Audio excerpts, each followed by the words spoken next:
Hi, welcome to the Vergas Show. I'm Sherry Hansen. Thank you for joining me on this beautiful day. I'm in front of the Vergas Assisted Living, which we're very fortunate to have in our community.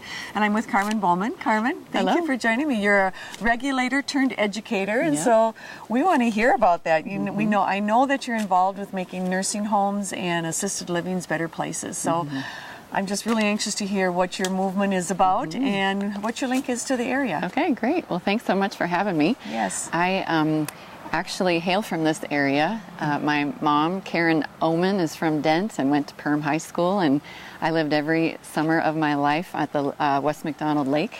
Beautiful. I actually went to Concordia and Moorhead and studied both German and social work, which led me to Yvonne McTaggart at Frazee Care Center. I did my practicum there and fell in love with the field of activities, so I became an activity director in Denver.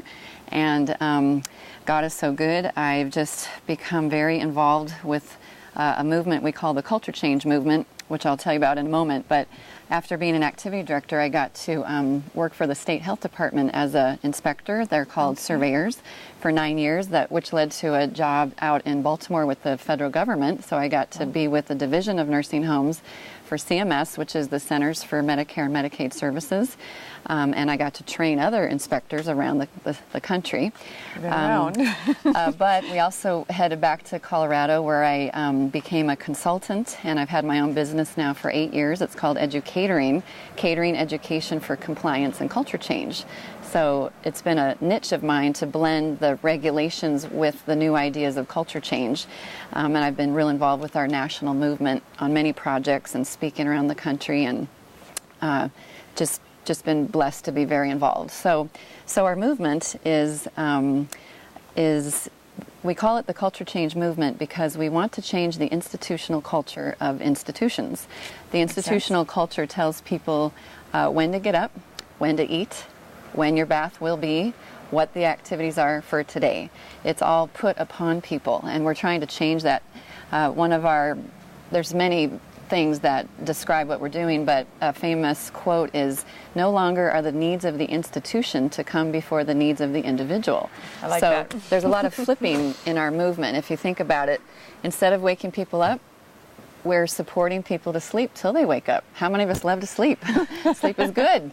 My mom said sleep is like medicine. I've added to her quote, sleep is actually better than medicine.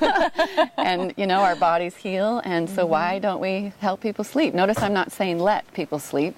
The word let is pejorative. We're trying to equalize. These are people. These are our elders. We don't let our elders sleep. We support people to sleep, and we support them to make choice. Choice is another element of our movement. No one should be told, here's what you're going to eat. People should have choice. We're moving into restricted diets. The research shows that the diabetic diet, the low sodium diet, really doesn't help an older body very much. And what do we do to people on the flip side? We're not letting them eat food they love. And so when food doesn't taste good, they don't eat it. Then what happens? They lose weight. So it's a lack of quality of life, and it's a weight loss issue, which then leads to other complications. So we're trying to flip things and help people live life to the fullest at no matter what age. You hear that so often. The food is not what I like and what I'm used to. That's right. And in food, I'm about food. So guess what? We're bringing chefs into nursing homes. We're creating restaurants in nursing homes. A nursing home, assisted living, they have everything a restaurant has. Why couldn't they? We're bringing coffee shops. Why not have something that draws the community to them? Why not? Wonderful. Why not? We're doing it across the nation. This whole movement. Tell us what we can be doing. Oh, thank you. What we need the general public to first of all know is that we exist. We're changing nursing homes. None of us have to put up with how it's been. Okay, I need everyone listening to know that. Most people just think this is how it is when we get old and we move into assisted living or nursing home. So it can be different. Secondly, start asking questions that reflect things I've just said, like, do you wake people up in this place? And most homes are going to say, well, of course we wake people up. And then we need people to say, oh, well, that's not going to work for my mom. I think I'll have to look elsewhere. And see, just by the virtue of our questions, you can help the supply and demand aspect. Or are there set meal times? And most places will probably say, of course there's set meal times. Here they are. And we can say, oh, that's just not going to work for my grandma. She's got her own schedule. What if she wants to eat early or late, And so we can drive it. What do you say when the institutions say to you, Carmen, it's like, well, how are we supposed to manage it then? Well, a lot of homes that don't understand our movement will say we don't have the money and the regs won't let us. Well, guess what? That's become a niche, like I said, of mine. Actually, the regs support it. We have federal regs that say people will be treated with quality of life, people will be treated with dignity, and people will have choice. And people will even have the right to refuse medical treatment. They have the right to refuse things we're trying to make them do. And we forget these wonderful regs. So the regs are not in the way, thankfully.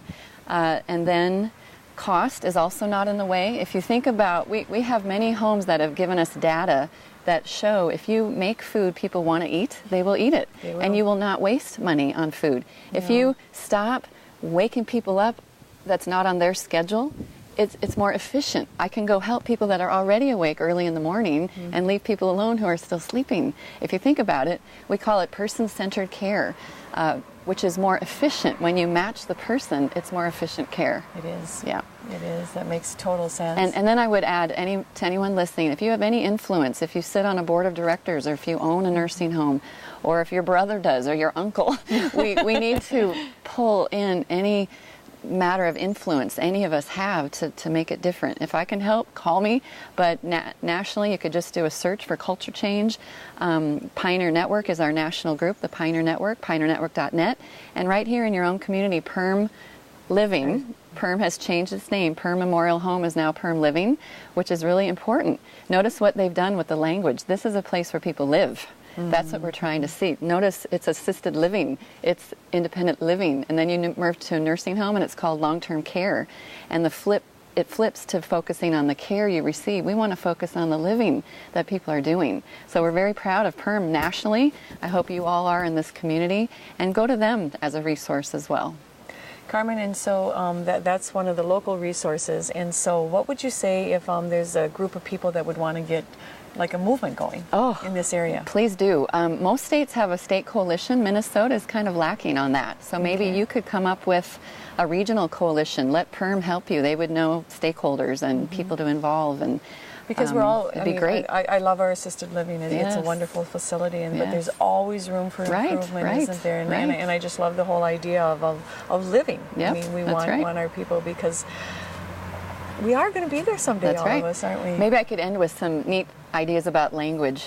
We're saying we don't put grandma in a nursing home. No. People move into homes and they move out. They're not even admitted. It's a strange language. You're admitted to a facility. No. You move in and you move out.